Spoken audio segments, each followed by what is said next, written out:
So what is a hackathon?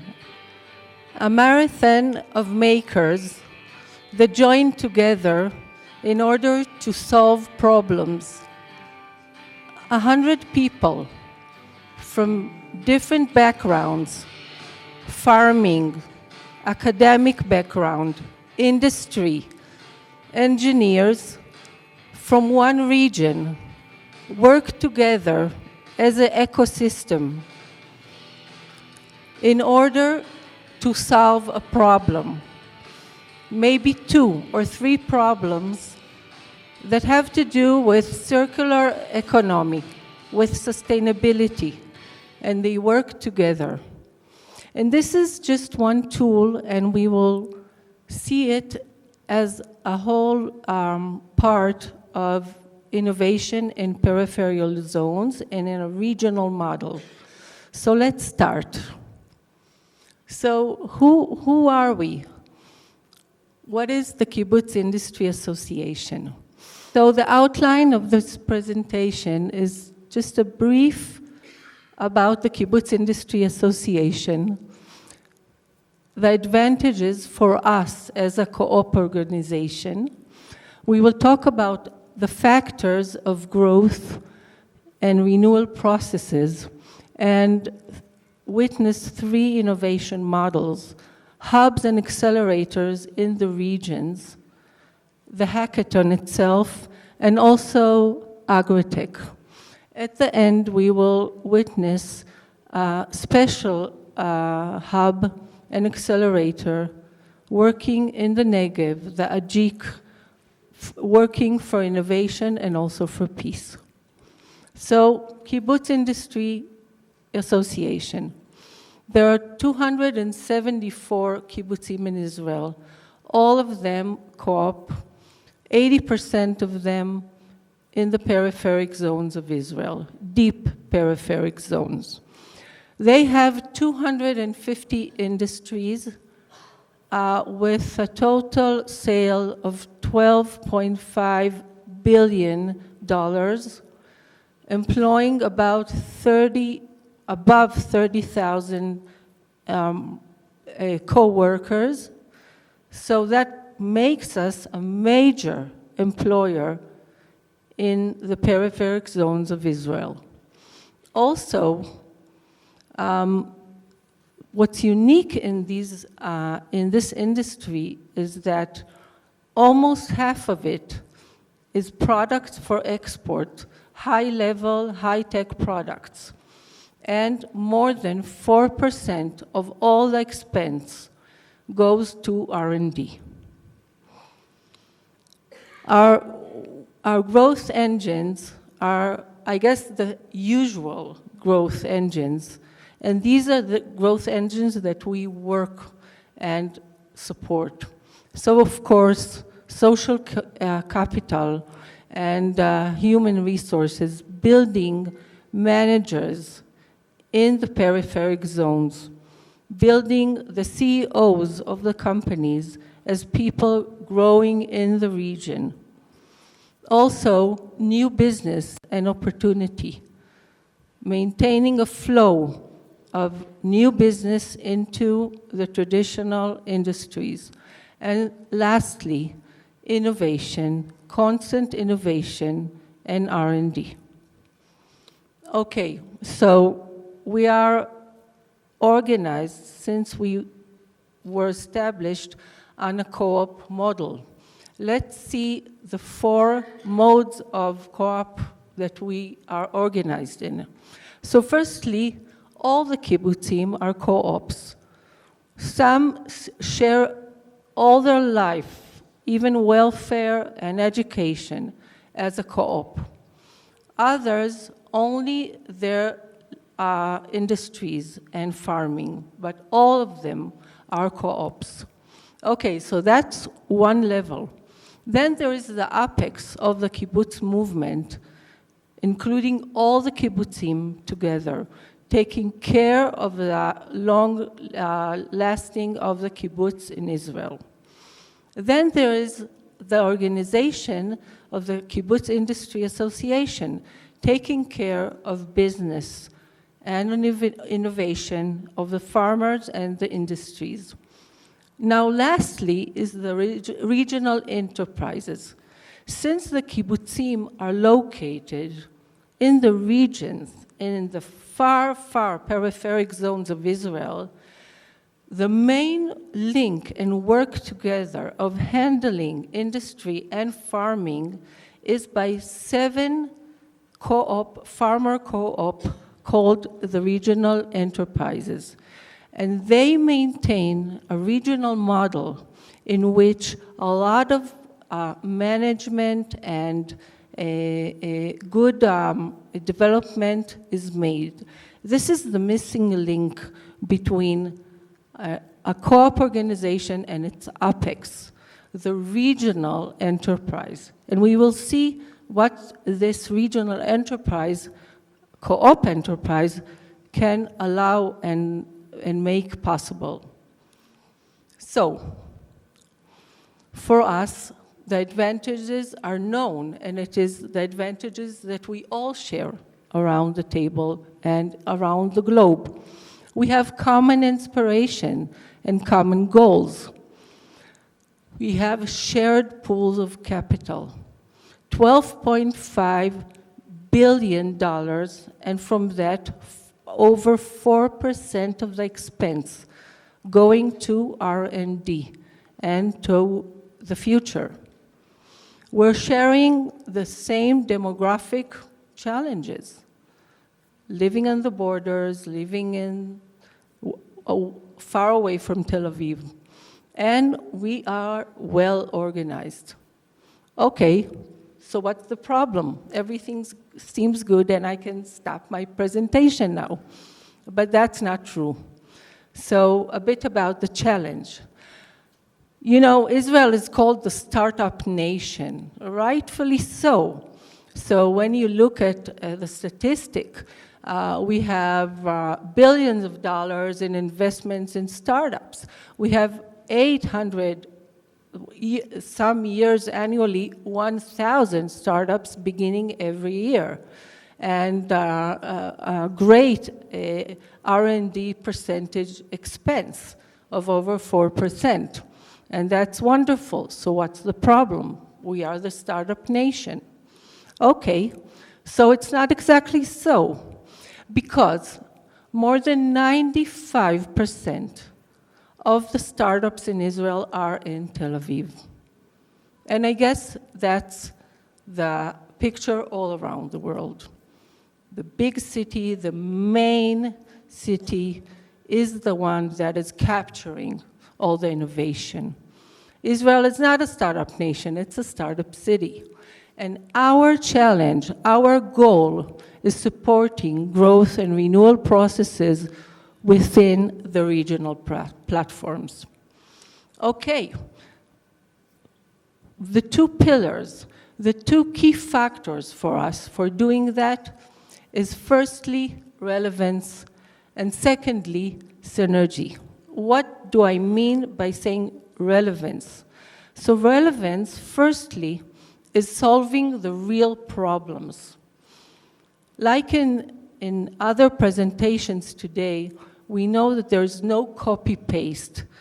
Each region, each country has its own problems. And we need, when we come and take care of innovation, to make sure that we deal with the real problems of an area, of a region. Also, in terms of relevance, we need to make sure we're doing something new, something relevant, and we must make sure that we're utilizing technology. Because technology today is a great thing, and if it is used properly, it can be a great, great supporter for the co-ops. And synergy. We're all talking about ecosystem, but how do you create an ecosystem? It's so hard. Usually we get an ecosystem of organizations in the same region keeping to themselves their resources, don't want to work together. How do we make them work together? So, relevance and synergy. So, I would like to screen now 3 tools of innovation that are all using relevance and synergy. The first one is hubs and accelerators in the peripheric zones, utilizing real problems of the regions on one hand, but also creating the ecosystem. The other one is the Makers Hackathon, innovation tool model. And the third one is the Agritech Show. The Agritech Show that happens in Israel is our doing, and we will talk about it more. So let's see case study number 1, the hubs and accelerator in the region. The Kinneret Hub was built by 2 organizations that you might say that have nothing to do with each other except the fact that they're sitting in the same place. And that is the local farmer enterprise, the co-op of 80 different kibbutzim and farmers of about $1 billion located in the far north. And the other partner is the regional college. You know, you can say, regional college, they're not so good, they're not so high level.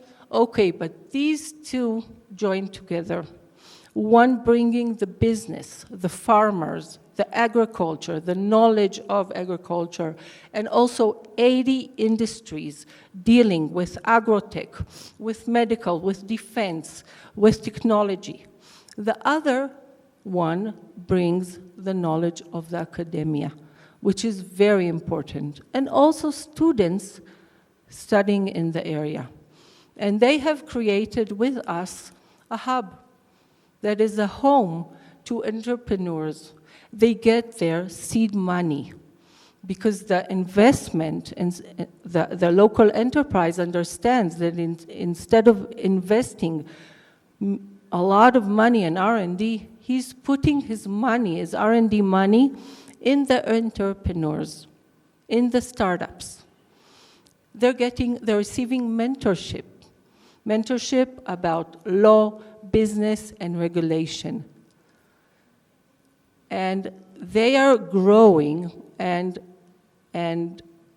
showing and proving to the young people in the regions that they can stay in the region and not immigrate to Tel Aviv or the Silicon Valley in San Francisco, but do their great, innovative, brilliant startup in their region, in their home. In fact, that is my dream, that my son, who's a physicist, will stay and build his business, his startup, in the co-op.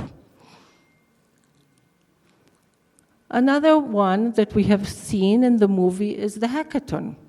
The hackathon, done by the hubs, calls together to all the resources in the region to come and solve real problems together of circular economy and sustainability. And the third one is Agritech. The Agritech Show is where all the farmers in the co-op nationally in Israel join together to show the world what we have achieved. It is a joint effort of everybody. So what do we have here?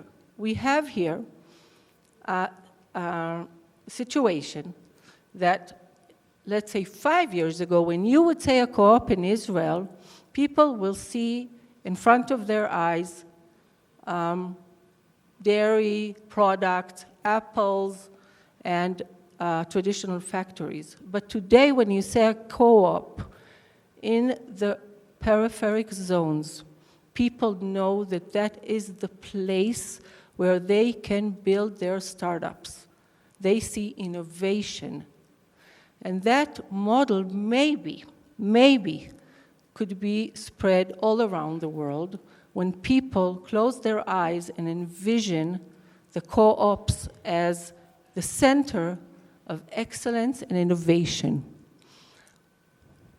The AJIC is doing actually the same, putting people together in order to make innovation and create high-paying jobs. It is doing it in the Negev of Israel, putting together people from multicultural, Bedouins and Jewish people together, building their dreams together, and also taking this model to different places of the world. Just now working in Cameroon on a great project of building a hub, an accelerator for people. So I'd love to talk more about it, and I'm here today and tomorrow, but now I will summarize. Our time is up. So, 4 bullets, 2 of them on tools and 2 of them on policies. The first one is that the Kibbutz Industry Association is utilizing and is using its co-op structure and organization in order to implement innovation in the peripheric zones. And the second one is that hands-on tools like the hubs and the hackathon create the ecosystem and also create innovation, real innovation. But what about wider look at this? It is my vision, I believe, that global trends of innovation, bottom-up trends, and entrepreneurship, also shared economy, you know, all those buzzwords that are coming from New York, Berlin, and the Silicon Valley, they are naturally for us. We know what it means bottom-up when each one has one voice. We know what is shared economy. We knew those things before they became trends. So this is us. This is our time. And also, the ecosystem infrastructure, which is, again, a trendy word and a buzzword, it is a built-in advantage of co-ops. And therefore, I believe that it raises the whole hype of innovation today, raises for us, for the co-ops all around the world, a competitive advantage. And that is a wonderful thing. And we have a great, great opportunity here to join this wave, this trendy wave, and enhance our forces. Thank you very much. Thank you, Michelle. And Michelle is happy to answer one question. Please, feel free.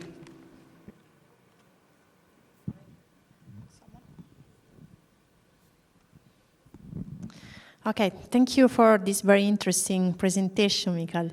I would like to know if, when you are speaking about co-op communities, if you have a specific coincidence with the cooperatives, because in Italy we are defining the legal framework of co-op communities, and we are utilizing this model in a very depopulated areas, very peripheric city, in rural areas, and so we are just trying to promote this type of cooperatives. So I would like, in this case, when you are speaking about co-op communities, what you are meaning?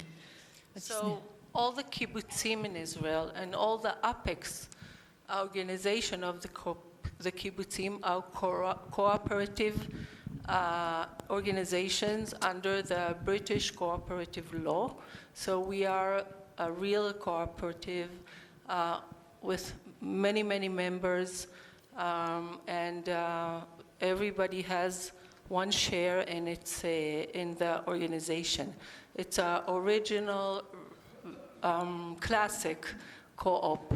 Now, what happens today is that when we work in the peripheric zones, we open our hubs to everybody in the peripheric zones, multicultural, everybody that wants to join us.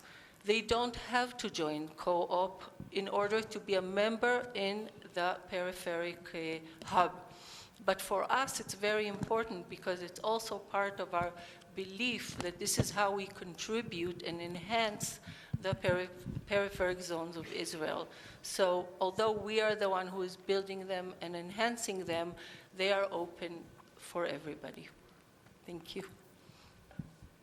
Okay, thank you. And now we will move on, and we have Alberto Massetti-Giannini from Impact Hub Global ready to share his story with us.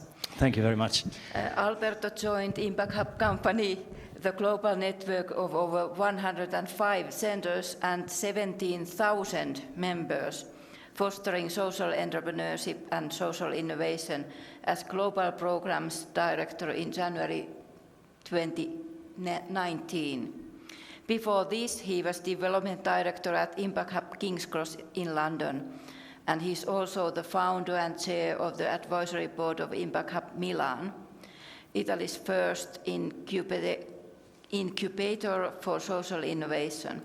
And finally, Alberto set up and directs the Impact Hub Scaling Program, a pan-European initiative that has supported the scaling of 100 social ventures across 8 European countries, among them Sweden, Austria, Romania, Italy, Spain, Netherlands, and the UK and Greece. Please. Thank you very much. Alberto. Good afternoon. How are you all? Good? Okay, first of all, let me tell you, I am an imposter. I'm an imposter. Not because I'm wearing braces, which, by the way, will come back into fashion. You'll see that.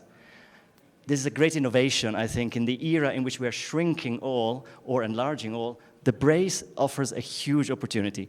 But in reality, I'm an imposter because I do not represent a cooperative. I have not founded a cooperative, and my organization is a network, formally an association in which every member, 105 members worldwide, has an equal vote, so we operate similarly to cooperatives, but we are not a cooperative. Before you shoot me, let me say, I come in peace. I come in peace, and I come here as a representative of the social enterprise movement. First of all, let me ask you, how many of you have a smartphone in your pocket? Lift your hand. I would say a significant majority. How many of you have Facebook on that smartphone? Oh, whoa, whoa, whoa. Okay, so you're probably familiar with the figure of Mark Zuckerberg, the founder of Facebook. Now, that story infiltrates your head and the heads of millions of young people around the world to inform us of what entrepreneurship is. And let me tell you something more. When we are talking about innovation and entrepreneurship, the one tool that was instrumental in Zuckerberg ending up in your pocket, because that's what you have, was venture capital. Now, handily, Village Capital, an organization that works on promoting social entrepreneurship and entrepreneurship worldwide, has issued some statistics. And in the words of Mark Twain, let me lie to you, because that's what statistics are. First of all, venture capital. Are you all familiar with venture capital? Okay. Only 3 American states account for 50% of global venture capital. Of this, 15% goes to companies founded by women. And of this, only 1% to companies founded by people who are not white. Do you think I have a problem? I think we have a problem. That's a massive problem. Let me tell you something else. I did a cursory research on the internet, and I couldn't tell how many of the global startups were co-ops. Now, that's because I'm a bad researcher, but also this is telling that the data is not jumping at the front of Google searches. How many of the global startups are co-ops is not an information that's immediately available. Perhaps some of you have it. Please come and tell me at the end of this session. But if it's not readily available, there is a problem.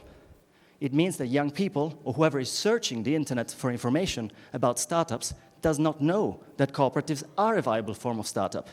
So we have a problem.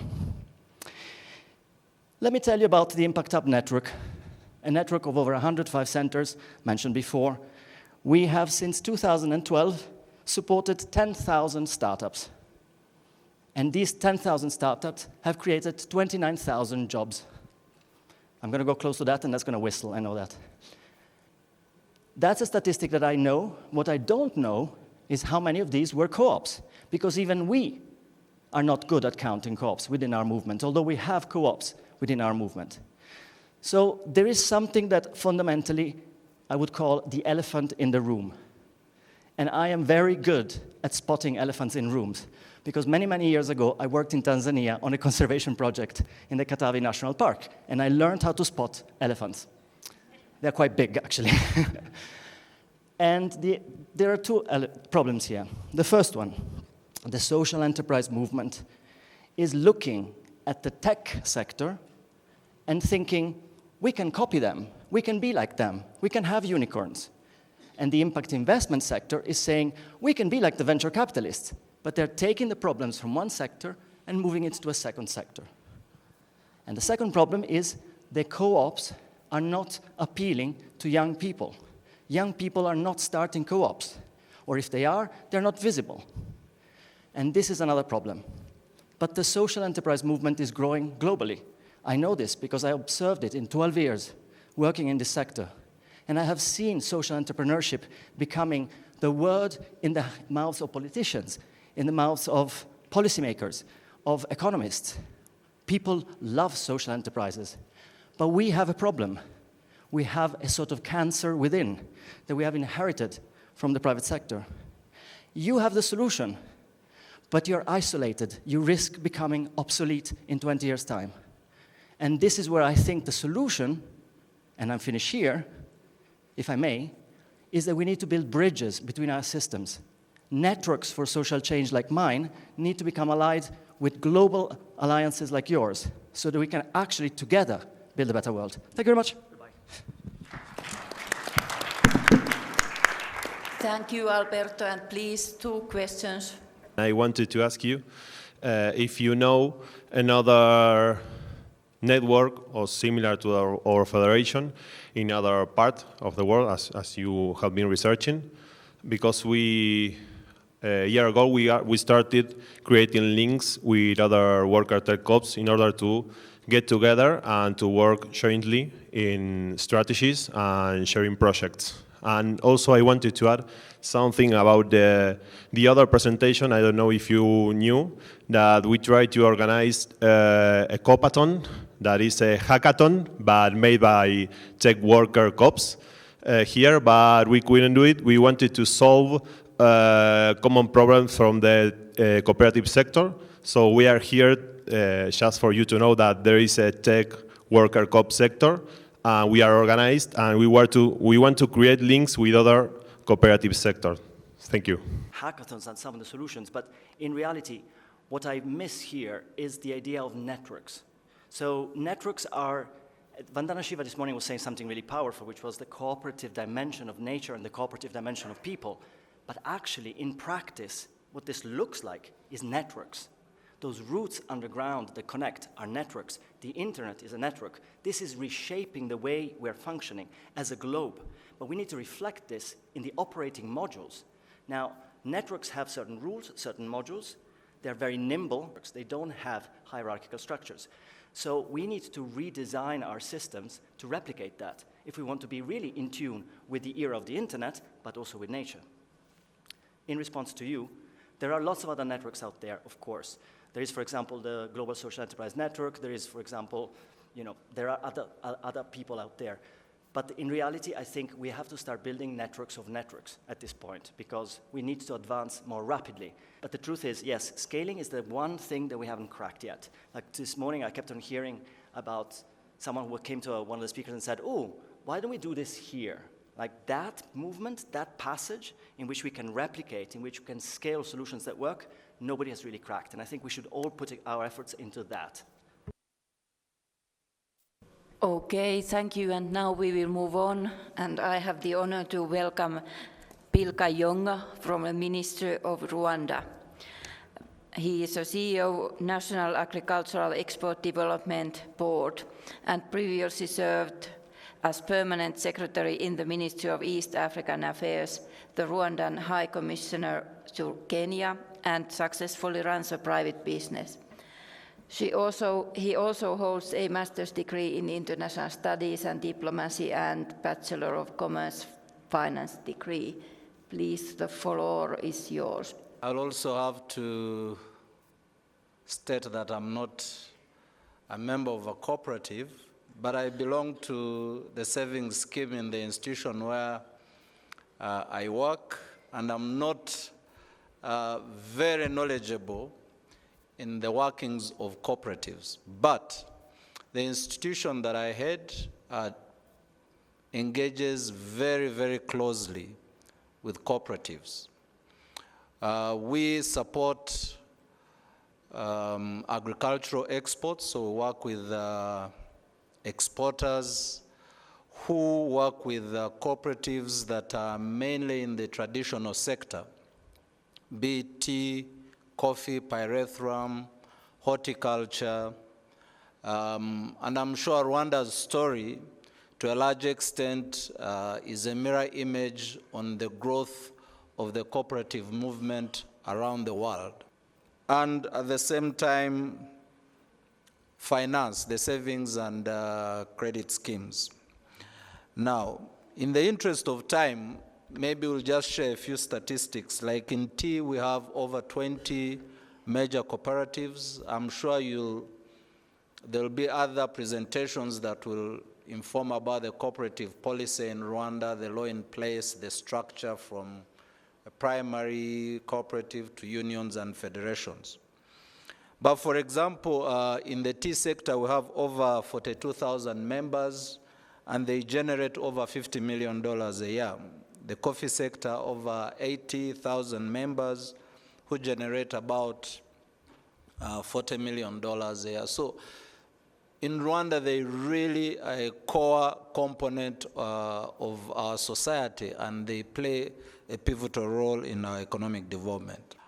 Based upon how our value chains are addressed, we can be able, with the collection of data now, be able to do a little bit of prediction in terms of the volumes that will be produced, so we avoid excess production or less production, and we can be able to monitor what is being produced according to market requirements. So that's what I had to share with you today, and we'll be happy to take questions that will come from the floor. Thank you. If now that you have a cooperative system here in Kigali, in Rwanda, do you have a cooperative bank where the members own their bank, where they can know this is what they own, they can buy shares, and they can also participate in the economic growth of the country? It is still in the making, primarily given that the savings and credit schemes in Rwanda is a new phenomenon about maybe the last 7-8 years or 10 years at most. So building proper structures, proper governance of them to lead ultimately into a bank is what is happening. So we're in the process. The ambition is still there. Yeah. Thank you. Thank you very much for your presentation on what is happening in Rwanda about the cooperatives. In your conclusion, you touched something on the participation of youth in cooperatives. I just wanted to understand the extent of youth participation, because do they form cooperatives, or they are part of the general outset of cooperatives? We have interest in getting youth to participate in cooperatives, and it's not coming as we would like it to be. Maybe you can share with us your insights in that area. Thank you.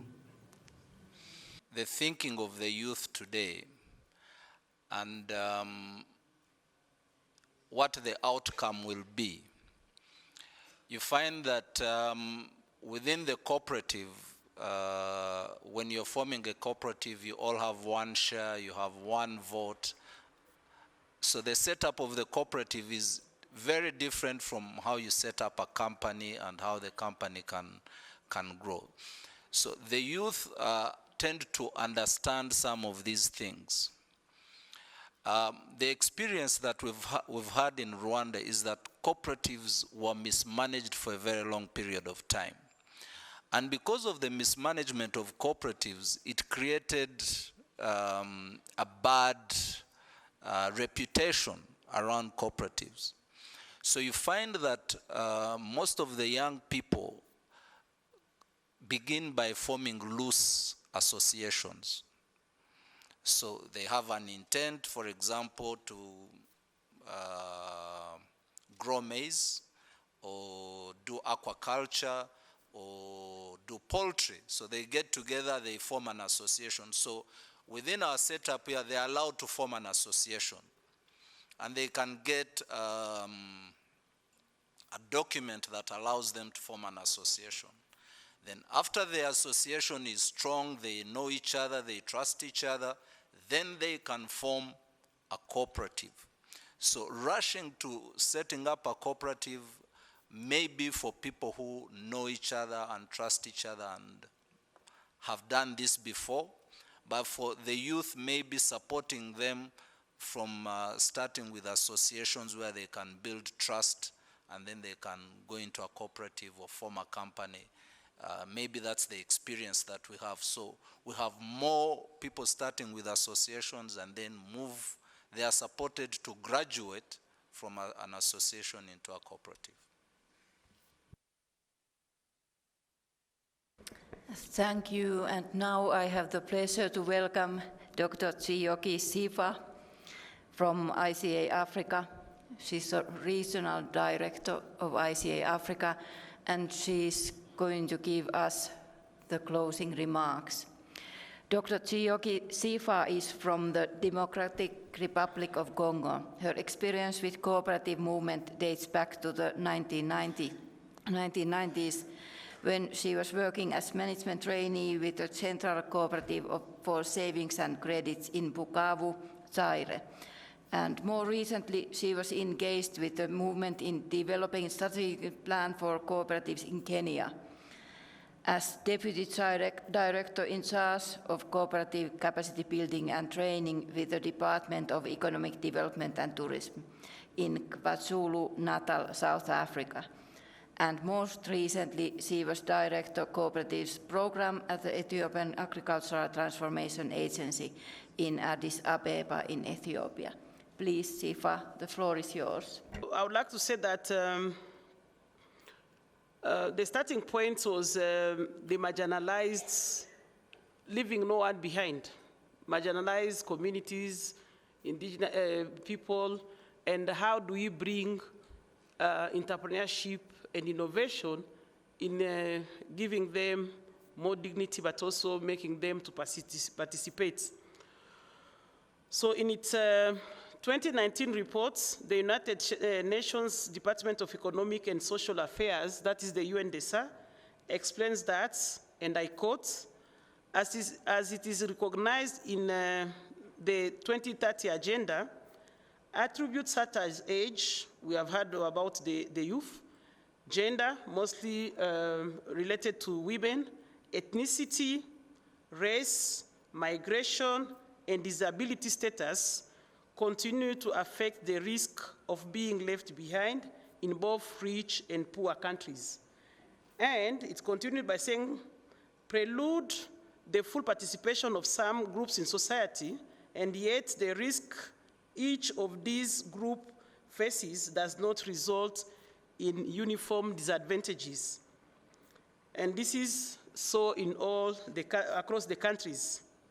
The extent of exclusion and its outcome depend on the economic, social, political, and environmental contexts, including national and local institutions, forms, attitudes, and as well as laws and policies in place, end of quote.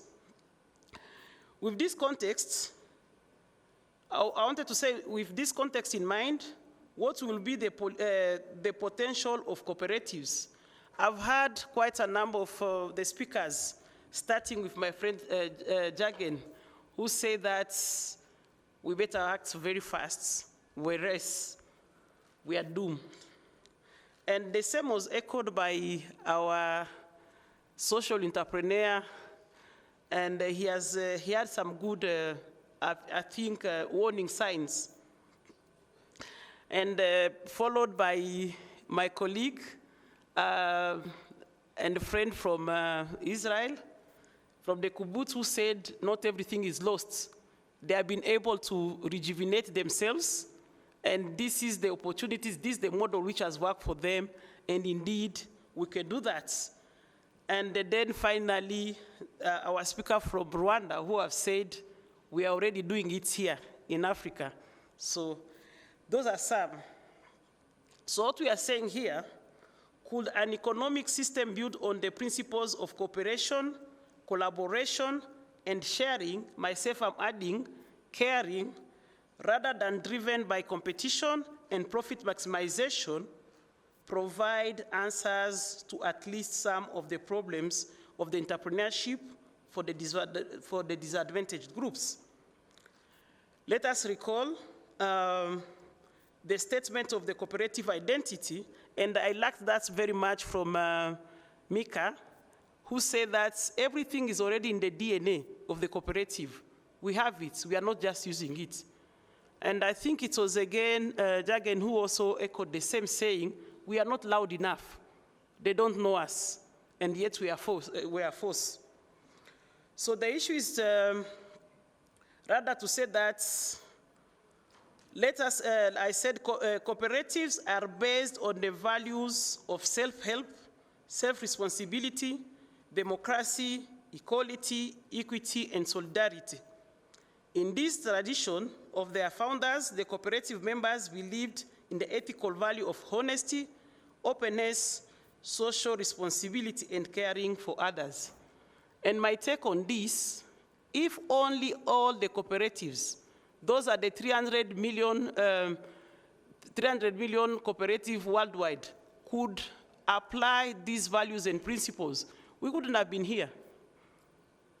There's something is wrong about our values and the principles and the actual application on the ground. Surely, such values could provide the foundation for a fairer and more sustainable economic system. I think throughout, since the beginning of this conference, we have seen quite a number of proof coming from the different speakers, and more so the eloquent one who opened our session as the key speaker, I think it was Dr. Shiva. Cooperatives are people-centered. They promote equality. They show concern for the community and promote sustainability in the long term. And with these values and characteristics, cooperatives may indeed be more capable than any other form of business or social organization to alleviate the negative effects at global development and contribute to harnessing the positive forces of group and entrepreneurship. What I did not say here in my small biography is that I have taught, and I'm from the business schools, by the way. That's where I spent most of my time. And I have taught both purely private models. I've promoted cooperative as well. And it is through conviction that I'm reading today that indeed most of the answers to our problem, man-made problem that we have today, especially coming from our economic system, could be resolved by indeed cooperatives. But how can this be properly demonstrated?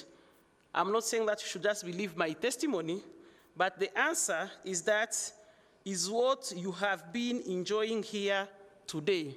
From the first case studies that we have had from Europe to Americas, Africa, and Asia, Pacific, plus also the speakers, I do believe that indeed you have reaffirmed your convictions that using our values and principles and being proactive in reacting to change indeed we can resolve quite a number of our problems and contribute to sustainable development of our respective countries. So what I would like to say is that during the first part of this session, cooperative entrepreneurs from diverse backgrounds and business fields have shared with you their experience, including both successes and failures, which they have acquired when starting their respective cooperatives. We have learned from Costa Rica. We have also learned from Sweden. We have learned from Kenya. We have also learned from Indonesia. So from all of these cooperatives or case studies, there is indeed a general trend, and we have had some concrete field testimonies on how the cooperative model can alleviate the negative effects of global development and contribute to harnessing the positive forces of group entrepreneurship. But then, of course, ensuring that no one is left behind cannot be done only by one actor. And that is where I echo our colleague from the social network. He has said that indeed we need to network, but the same again was said by Mika from Israel when she said ecosystem. It's the same. It's only the different bars, and in business school we call them management fads.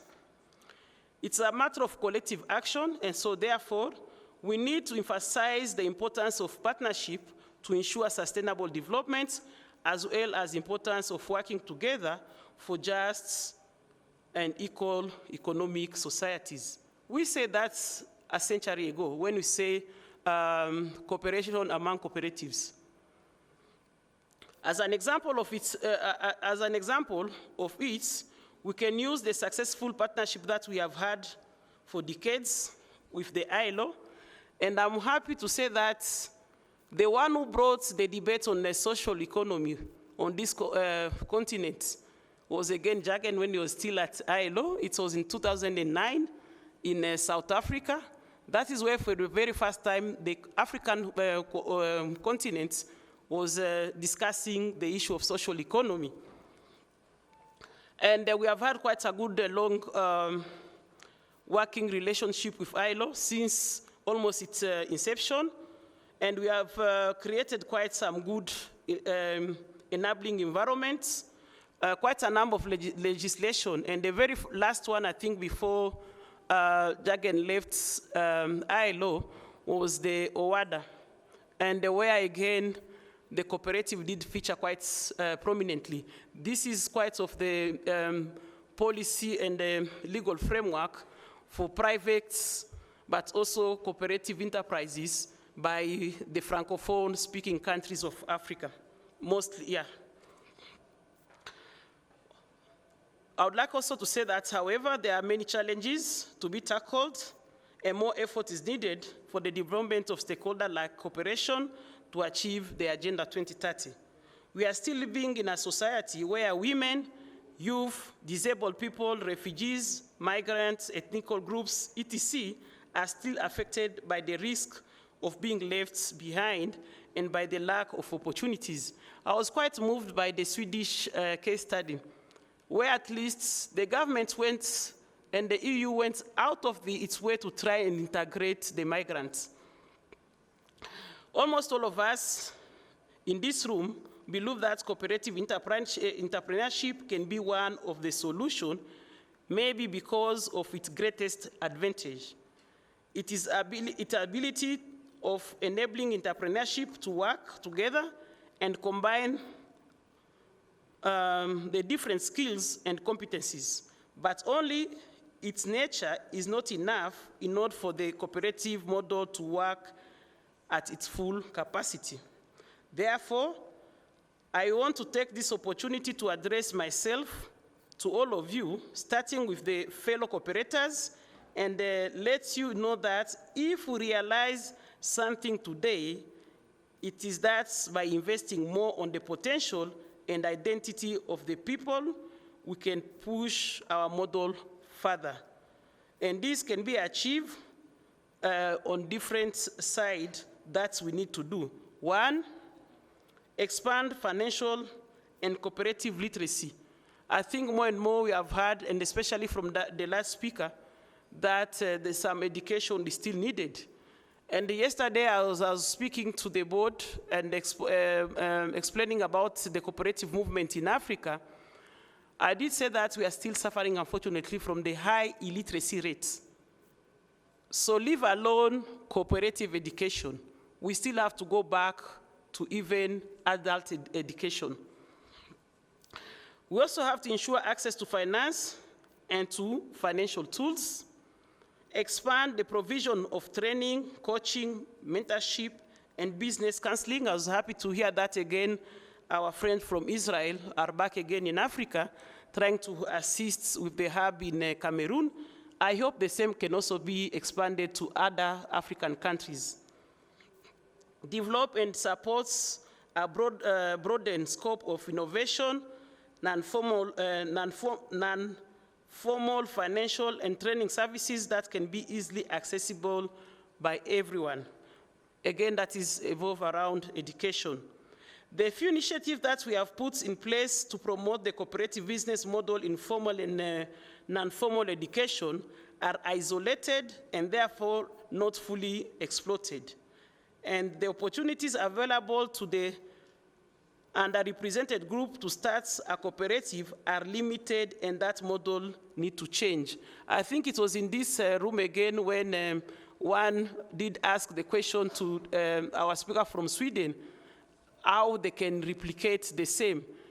I'm happy to know that they're already helping 37 women, but I think there are more migrants who need the same assistance first in Sweden, then across the other other countries. So our appeal is to see that is replicated more and more. So I would like also to say that civil societies and networks such as youth or gender equality networks should partner with us, and they should use the cooperative model and its characteristics to ensure equal opportunities. I have a problem sometimes when we say, yes, we operate like a cooperative, but we are not a cooperative. What is holding you behind? Together, we can do more and better. And this is by partnering, we can complement each other and skill, especially in skills and knowledge. I would like also to say that